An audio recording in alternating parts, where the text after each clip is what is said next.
অবস্থান আপনার ভালো, আপনার পিছনে মানুষের অভাব থাকবে না। আজকে আপনার ক্ষমতা আছে, পাওয়ার আছে, খ্যাতি আছে, ইত্যাদি আছে, মানুষ দেখবেন পিছনে ঘুরঘুর করছে, ঘুরঘুর করছে, এবং এরা কিন্তু সবাই সবার স্বার্থেই ঘুরঘুর করছে। এর বাইরে আল্লাহ পাক কিছু মানুষের মনে আল্লাহর পক্ষ থেকে মহব্বত দেন, এটা আলাদা বিষয়। আপনি মানুষকে সন্তুষ্ট করতে পারবেন না। পরিবার, বাবা মা, ছেলে মেয়ে, বউ বাচ্চা, কাউকে সন্তুষ্ট করতে পারবেন না। 100% আপনি কাউকে সন্তুষ্ট করতে পারবেন না। সারা জীবন করে যাবেন, আপনার বিরুদ্ধে অভিযোগ থেকেই যাবে।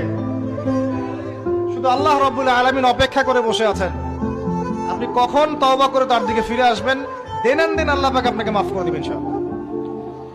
আল্লাহ পাক বলেছেন, শুনেন, ইল্লা মান তাবা, যে অনেক গুনাহ করেছে, শিরক করেছে, জিনা করেছে, মদ খেয়েছে, বেদাত করেছে, হারাম খেয়েছে, আল্লাহ পাকের অবাধ্য হয়েছে, নামাজ